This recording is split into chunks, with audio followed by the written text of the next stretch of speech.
இந்த செய்தியை உங்களுக்காக வழங்குவது அருண் மசாலா. 1983 ஆண்டிலிருந்து தரத்துடன் தன்மை மாறாத அறுசுவை சமையலுக்கான அருண் மசாலா.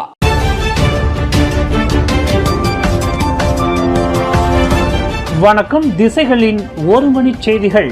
எனக்கு எதிராக நம்பிக்கையில்லா தீர்மானத்தை கொண்டு வாருங்கள். எதிர்க்கட்சியினருக்கு சவால் விடுத்தார் பிரதமர் டத்தோஸ்ரீ அன்வார். அடுத்த மாதம் நடைபெறவிருக்கும் நாடாளுமன்ற மக்களவை கூட்டத்தொடரில் தமக்கு எதிராக நம்பிக்கையில்லா தீர்மானத்தை கொண்டு வரும்படி எதிர்க்கட்சியினருக்கு பிரதமர் டத்தோஸ்ரீ அன்வார் இப்ராஹிம் சவால் விடுத்துள்ளார். தமக்கு எதிராக எந்த ஒரு நடவடிக்கை மேற்கொண்டாலும் அது சட்டப்பூர்வமாக நடத்தப்பட வேண்டுமே தவிர வெறுமனே பதவி விலகச் சொல்லி உணர்ச்சிகரமான விவகாரங்களை முன்னிலைப்படுத்தி அரசியல் சித்து விளையாட்டை கொண்டிருக்க வேண்டாம் என்று எதிர்க்கட்சியினருக்கு பிரதமர் நினைவுறுத்தினார். பிரதமர் பதவியிலிருந்து தாம் விலக வேண்டும் என்று 30 பேர் கோரிக்கை விடுத்து வருகின்றனர். நாட்டில் சட்டத்திட்டங்கள் இல்லை என்று அவர்கள் நினைத்துக் கொண்டிருக்கின்றனர் என்று டத்தோஸ்ரீ அன்வார் குறிப்பிட்டார். உண்மையிலேயே தம் மீது அதிருப்தி கொண்டிருந்தால் தாம் பதவி விலகியாக வேண்டும் என்று நினைத்தால் அதனை சட்டப்பூர்வமாக அணுகுமுறை வாயிலாக மேற்கொள்ள முடியுமே தவிர வெறும் உணர்ச்சிகரமான விவகாரங்களை தூண்டி பதவியிலிருந்து இறக்கிவிட முடியாது என்று பிரதமர் நினைவுறுத்தினார். நேற்றிரவு கோலாலம்பூர் புக்கிட் ஜலீல் அக்சியாத்தா அரீனா அரங்கில் நடைபெற்ற சீர்திருத்தத்திலிருந்து மலேசிய மடானி அரசாங்கம் என்ற தலைப்பில் நடைபெற்ற கஅடிலான் கட்சியின் மக்கள் குரல் எனும் நிகழ்வில் உரையாற்றுகையில் பிரதமர் மேற்கண்டவாறு கூறினார். இந்நிகழ்வில் பிரதமரின் துணைவியார் Dato' Sri doctor Wan Azizah Wan Ismail, PKR கட்சியின் பொதுச் செயலாளர் ஃபுசியா சாலே, தகவல் பிரிவு தலைவர் ஃபாமி ஃபாட்சில் உட்பட சுமார் 10,000 பேர் கலந்து கொண்டனர். திருமலை திருப்பதி ஏழுமலையான் கோவில் பிரசாதமான லட்டு தயாரிப்பதற்காக நெய்யிற்கு பதிலாக பன்றிக் கொழுப்பு, செம்பனை எண்ணெய், மாட்டுக் கொழுப்பு, மீன் எண்ணெய் மற்றும் விலங்கு கொழுப்பு பயன்படுத்தப்பட்டதாக ஆந்திர மாநில முதல்வர் சந்திரபாபு நாயுடு வெளிப்படையாக குற்றம் சாட்டி இருந்ததை தொடர்ந்து கலக்கம் அடைந்துள்ள திருப்பதி ஏழுமலையான் பக்தர்களுக்கு திருமலை திருப்பதி தேவஸ்தானம் நேற்று விளக்கம் அளித்துள்ளது. லட்டு தயாரிப்புக்கு பயன்படுத்தப்படும் நெய்யின் தரம் மிக மிக குறைவாக இருப்பதும் தெரிய வந்ததை தொடர்ந்து லட்டு பிரசாதத்தின் புனித தன்மையை காக்க நெய்யின் தரத்தை உயர்த்துவதற்கு நிபுணர்கள் குழு ஒன்றை தேவஸ்தானம் அமைத்துள்ளதாக அதன் தலைவர் EO ஷியாமலா ராவ் செய்தியாளர்கள் கூட்டத்தில் தெரிவித்துள்ளார். குறிப்பாக சுத்தமான பசு நெய்யின் தரத்தை உயர்த்துவதற்கு நிபுணர்கள் குழு ஒன்றை அமைத்துள்ளோம். எங்களின் உள்கட்டமைப்பை பலப்படுத்தி உள்ளோம். இதுபோன்ற பிரச்சனைகள் இனி வராமல் தடுக்கும் வழிகள் மேற்கொள்ளப்பட்டுள்ளன. நெய்யின் தர பரிசோதனையில் தேர்ச்சி பெற்றவர்களிடம் இருந்து மட்டுமே நெய் பெறுவதற்கு திருப்பதி ஏழுமலையான் தேவஸ்தானம் ஏற்பாடு செய்துள்ளது. நிபுணர்களிடம் எங்களுக்கென பிரத்யேக நெய்யின் தரத்தை பரிசோதிக்கும் ஆய்வகங்களை ஏற்படுத்த கேட்டுக்கொள்ளப்பட்டுள்ளது. வருங்காலத்தில் இதுபோன்ற பிரச்சனைகள் வராமல் தீர்க்கப்படும். இந்த விவகாரத்தினால் ஏழுமலையான் பக்தர்கள் கடும் அதிர்ச்சிக்கு ஆளாகி உள்ளனர் என்பதை தேவஸ்தானம் உணர்ந்த போதிலும் ஏழுமலையான் லட்டு பிரசாதத்தின் புனிதத்தன்மை எல்லா நிலைகளிலும் காக்கப்படும் என்பதற்கு தாங்கள் உத்தரவாதம் அளிப்பதாக EO ஷியாமலா ராவ் உறுதி அளித்துள்ளார்.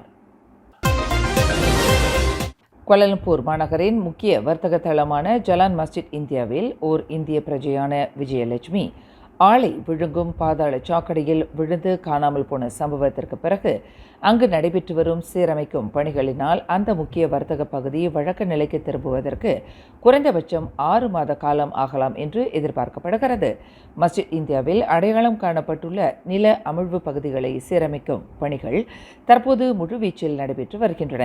நடைபாதைகளில் காணப்படும் குழிகளை சீரமைப்பதற்கு குறைந்தபட்சம் 3 மாதம் முதல் 6 மாத காலம் ஆகலாம் என்று பிரதமர் துறையின் கூட்டரசு பிரதேசத்திற்கு பொறுப்பேற்றுள்ள அமைச்சர் டாக்டர் ஜலிஹா முஸ்தபா தெரிவித்துள்ளார்.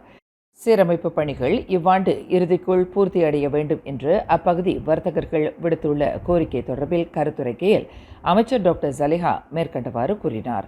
மஸ்ஜித் இந்தியாவிற்கு வருகின்ற பொதுமக்கள் உட்பட அனைத்து தரப்பினரின் பாதுகாப்பை உறுதி செய்வதற்கு மக்கள் சற்று பொறுமை காக்க வேண்டும் என்று அவர் கேட்டுக்கொண்டார்.